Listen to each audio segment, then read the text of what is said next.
Good afternoon, Griffith Panthers. Today we're going to be discussing about dress for success, developing positive interview skills for a lifetime.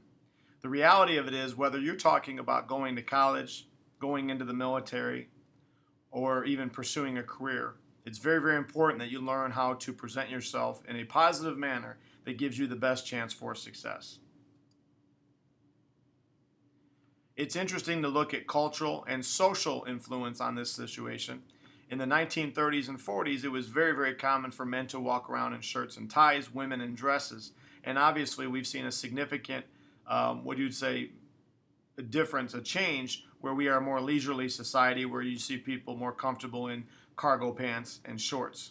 Someone who wears a nice shirt and tie, someone who wears a nice suit jacket or even a beautiful blouse or dress, they're going to stand out in a positive manner, and we want to make sure that you make a great first impression. Every video that we go through, I want to take a moment to talk about why does it matter.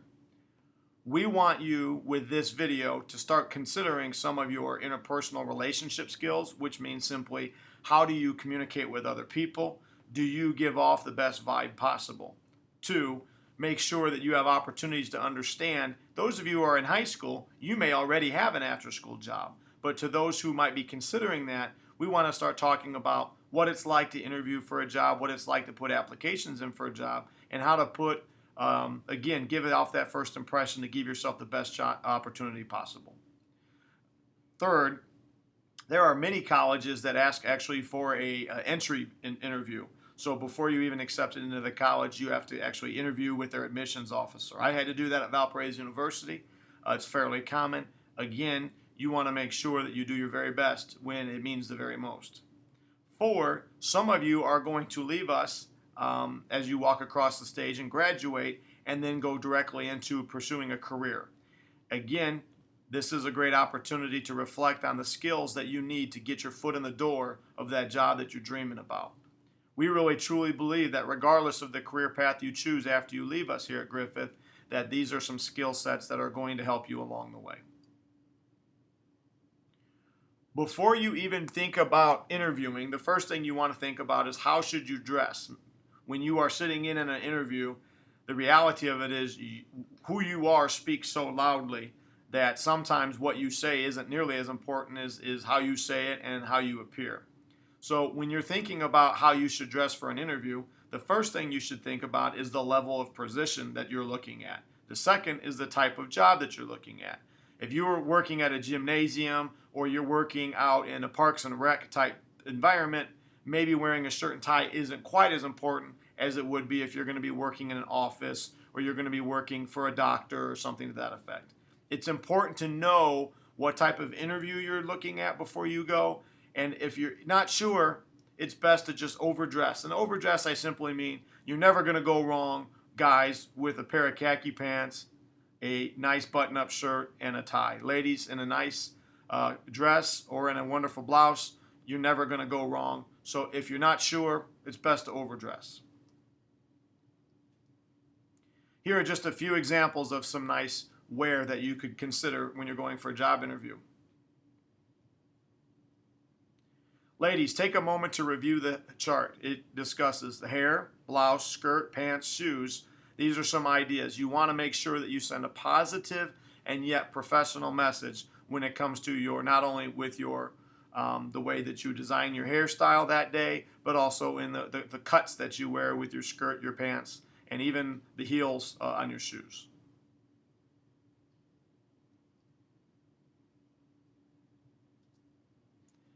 Gentlemen, same thing. It's good to keep your hair out of your face so they can see who you are. Make sure that your shirt is wrinkle-free. Make sure that your tie and your shirt work together. A neutral pair of slacks, whether they be black, gray, brown, tan, those are all perfect. And then make sure that your dress shoes complement the color of your pants. When you're thinking of first impressions, consider this picture. It's a gentleman, same guy, and here he is on the right dressed casually, and on the left he's dressed for success. He's got a shirt, a tie, and a nice charcoal jacket on. Considering the job that he's applying for, sometimes it would be best for him to dress like he is on the left and possibly other times on the right. But which one would you hire?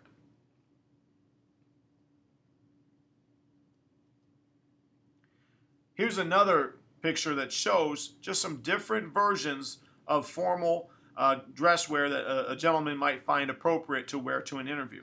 If it's something more informal, you probably would move towards the right with the jeans and the boat shoes and the nice red and black striped tie. If it's more formalized, you're probably going to move towards the left. You can see we're moving more and more towards a suit type environment as you move to the left.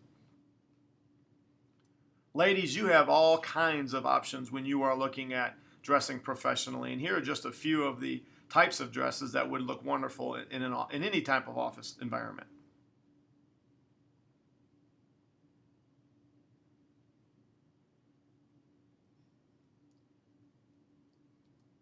Let's move on to talking about the preparation of the interview. There's really 5 steps that we have identified that we feel like are powerful in terms of going from point A all the way to point Z when it comes to thinking about getting a job all the way to securing a position and becoming employed. The first step is control your story. Then 2, identify possible job opportunities. 3, learning how to put yourself out there. 4, developing your interview skill set. And 5, how you act after the interview. So here's step 1. The first and the most important thing is to control your story. Remember that we talked about this in our social medias video. Simply remember that it's time to, before you're looking for a job, it may be a good idea to review information that you're posting online, whether it be Facebook, Twitter, or any other site that can be tracked back to you. The reality of it is, people are going to try to use social media to get that first impression of you before they even meet you. It's very, very common now for people to look you up on LinkedIn, Facebook, Twitter, Google you, just to make sure that you are not the type of person that are going to cause problems for them, but instead have a positive skill set that are going to improve their business. Step 2, identify possible job opportunities. As a high school student, you have a great deal of sources that are available to you. 1, you have teachers that might know about a job opening somewhere, or at least may have connections. 2, you may have friends that are already employed or have after-school jobs. 3, you may have family members that work at places that maybe there's an opening. 4, when you get to college, colleges will often have career centers where they post job opportunities. 5, and it's getting a little bit archaic, but you can still look in the newspaper for postings online from time to time. And finally, online postings. You can go to websites. You can see where posting, or there's all kinds of job opportunities that are listed online, whether they're through their specific website or online websites like LinkedIn and so on and so forth. Step 3. Now it's time to start putting in some applications. Putting yourself out there means creating an up-to-date resume and a general cover letter that introduces you as a positive candidate for a position. So you've got 2 separate identification documents that you want to create. The one is a resume. Again, you can go on Microsoft Word or Pages through Apple, and they have great templates available for resumes.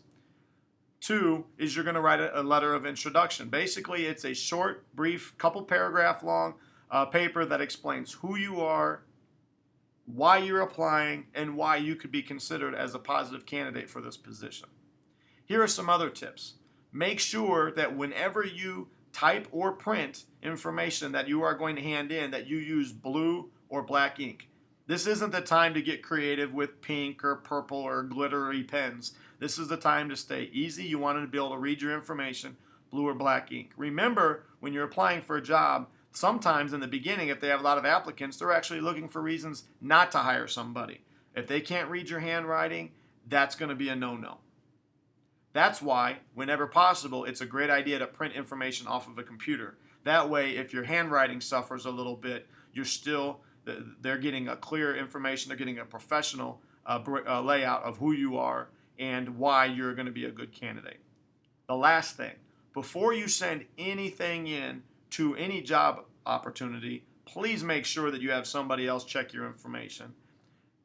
Make sure you get somebody who's strong in grammar and spelling. I'm sure you would have English teachers that would help look over your application to make sure that your spelling is there, that you're covering the content in a professional manner, and that you are doing a nice job and the best opportunity to put your best foot forward. All of this information still applies for colleges. when you're applying for a college is make sure you use all these same rules. They're going to be helpful for you when you're looking for opportunities for after high school. Step 4, and there's a lot of sub-steps to step 4. This is actually sitting in the interview, okay? Before you go, make sure that you review common questions. There's a lot of questions that a potential employer might give to you, but here are 3 of them that you can almost guarantee that you're going to be answering. 1, tell us a little bit about yourself. Make sure that you are brief, concise, but give a clear image about who you are, and again, guide you to why you might be a good candidate for this job, this college, this position, whatever it may be. 2, tell us why you want this job. If you're looking at colleges, it might be, tell us why you want to go to this college. Be prepared to answer this question. And the 3rd one, which is very, very common, which is, what abilities or traits do you have that separates you from the other candidates? Be prepared to talk about your strong points, your experiences. This is where, if you belong to clubs, if you had any leadership positions in school, if you involved in any athletic or academic after-school activities, this is a great time to showcase some of those things and discussing what you've learned in your time as a student. Remember, practice, practice, practice. You want to feel very, very comfortable when you sit on that interview, and practicing is going to help you feel that way.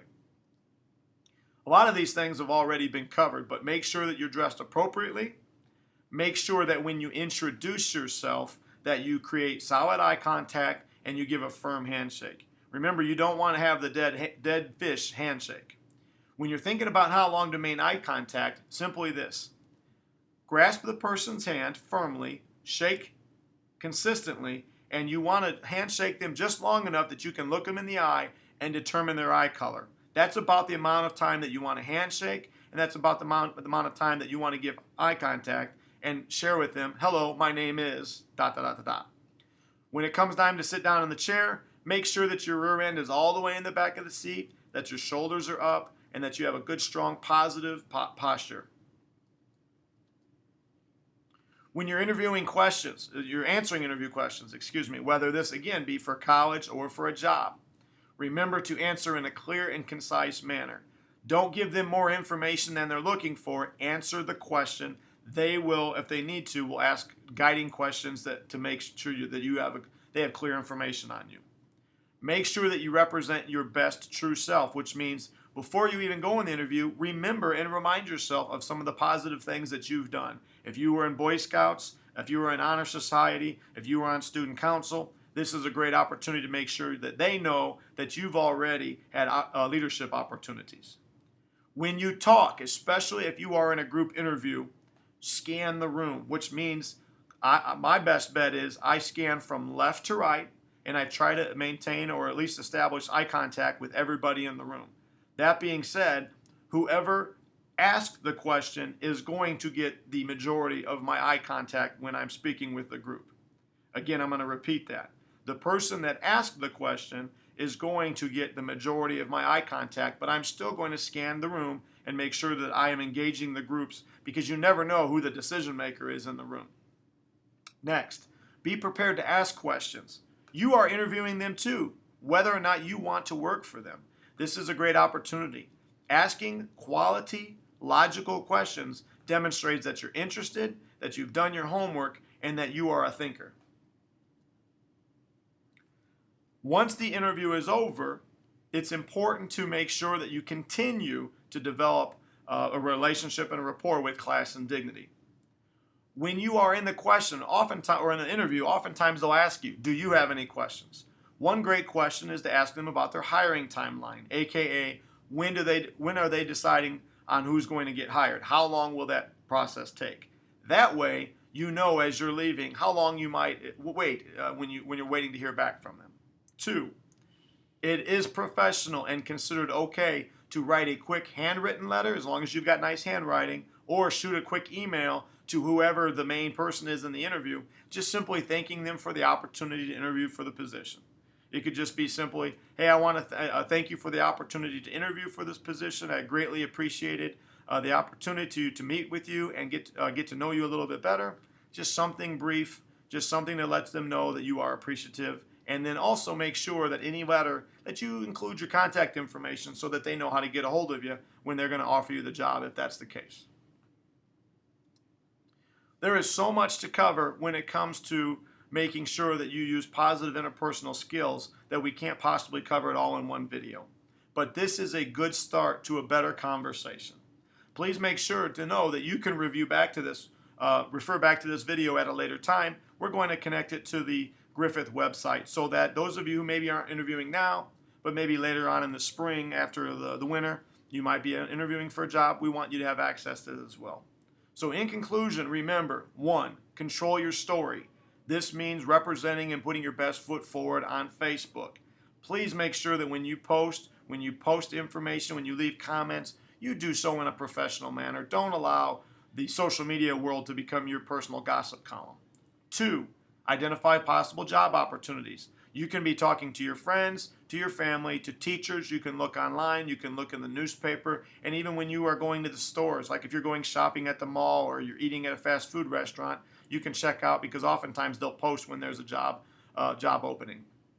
3, put your best self out there. Make sure that you dress appropriately. Make sure that you review all the positive things that you're involved in so that when you do sit on an interview, you can remind them of who you are and what you've been doing and why you're a quality candidate. 4, make sure you introduce yourself positively. Again, dress appropriately. Make sure that you answer in a clear and concise manner. Do your very best, put your best foot forward, and answer the questions that they're asking. If you don't know, don't be afraid to say, I don't know. If they ask you a question that is challenging, take a deep breath, ask any clarifying questions that you have, and then answer the question to the best of your ability. After the interview, it is absolutely professional to write a quick note or to shoot an email to the main interview person to thank them for your opportunity. Simply remind them how appreciative you are of even the opportunity to do this. Again, this one video doesn't answer all your questions, but it is a great start to make sure that you put your best foot forward when opportunity comes your way. Have a great Panther Day.